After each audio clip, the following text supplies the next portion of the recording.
নমস্কার বন্ধুরা, সনক ববি কিচেনে আপনাদের সবাইকে স্বাগত। আপনারা কেমন আছেন? নিশ্চয়ই ভালো আছেন। তো আজকে আমি নতুন রেসিপি নিয়ে চলে এসেছি। এই দেখুন, বর্ষাকাল, আর বর্ষাকাল মানে ইলিশ খাবো না, এটা তো হতেই পারে না। তো দেখুন, ইলিশের আমি কতগুলো মাছ নিয়ে নিয়েছি, 6 পিস আছে, আর এখানে মাছের তেল।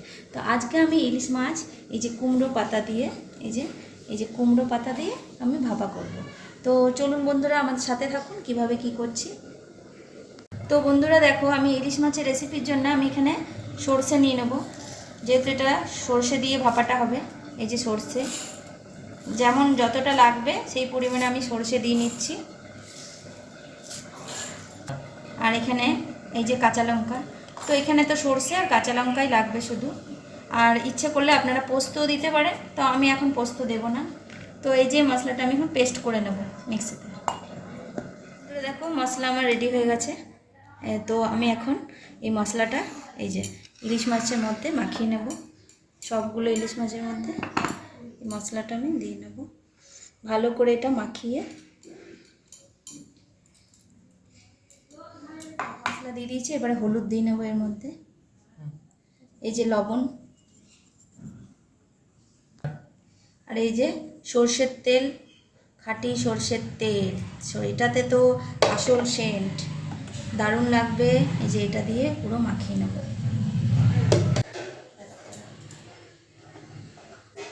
এবার সুন্দর করে আমি এটাকে ম্যারিনেট করে নেব, প্রত্যেকটা মাছের গায়ে গায়ে সুন্দর করে আমি মাখিয়ে নেব।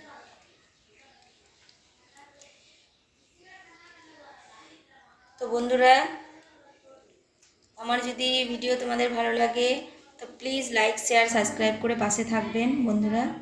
আর ভিডিওটা প্লিজ স্কিপ করে দেখবেন না, পুরোটা দেখবেন, স্কিপ করে একদম দেখবেন না। আর আপনারা পাশে থাকলে আমি এমনি নিত্য নতুন ভিডিও আমি এভাবেই দিতে থাকবো। তো দেখুন, আমি ইলিশ মাছটা এভাবে সুন্দর করে মাখিয়ে নিলাম, চারিদিকে সব দেয়া হয়ে গেছে। তো আমি দেখুন মশলা সব রেডি হয়ে গেছে। আমি এক এক করে এবারে এই যে কুমড়ো পাতা নিয়ে নিলাম। কুমড়ো পাতার মধ্যে আমি 1 পিস করে মাছ, এই যে এখান থেকে 1 পিস করে মাছ নেব, ঠিক আছে? ঠিক এটা মাঝে বরাবর রাখবো। এখান থেকে আরেকটু মশলা নেব।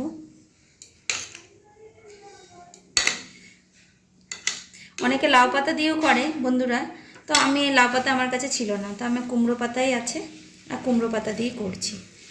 এটাও খারাপ লাগবে না, আপনারা একবার ট্রাই করে দেখবেন। এই যে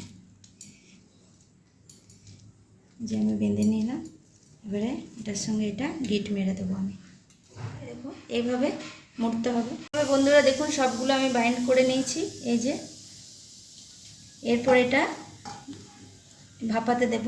তো দেখুন আমি সব রেডি করে নিয়েছি, সব রেডি হয়ে গেছে। এই যে বন্ধুরা, এবার আমি এই থালের মধ্যে আমি যেহেতু ভাপাবো, আমি একটু তেল দিয়ে নেব, সর্ষের তেল। ভালো করে সর্ষের তেলটা চারিদিকে আমি লাগিয়ে নেব।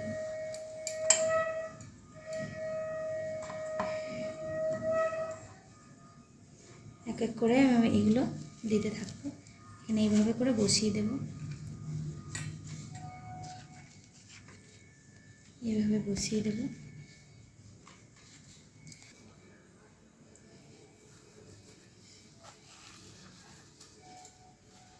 তো এই যে সব কমপ্লিট।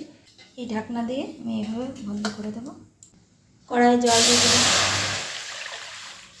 কড়াইয়ে জল দিয়ে দিলাম। এর মধ্যে আমি স্ট্যান্ডটাও বসিয়ে দিলাম। এটা ভাপা মাছের এইভাবে সোজা করে বসিয়ে দিতে হবে। তো বন্ধুরা দেখি কতদূর কি হলো। তো এই যে অনেকটাই প্রায় রেডি হয়ে এসছে। আমি একটু নামিয়ে নেব, প্রত্যেকটা না আমি এইভাবে না একটু করে পাল্টি মেরে দেবো। এই যে এইটা এইভাবে উল্টে দেবো, উল্টে নিলাম। এবার আরেকবার একটুখানি ভাপতে দিয়ে দেবো এখানে। আর কিছুক্ষণ 5 মিনিটের মতো হলেই এটা রেডি হয়ে যাবে। চলুন ঢাকা দিয়ে দিলাম। রেডি আমাদের কুমড়ো পাতা দিয়ে ইলিশ মাছের ভাপা। নরম হয়ে গেছে পাতাগুলো, কিন্তু খাওয়া যাবে ভাতের সঙ্গে। চলো আমরা এবারে খেতে বসবো। এবারে গরম গরম ভাতের সঙ্গে সার্ভ করা হবে। এখন আমি উঠিয়ে নিলাম একটা, দেখি ফুলবে এবারে। পাতার খোলা সন্ধে মানে দারুণ একটা সেন্ট বেরিয়েছে।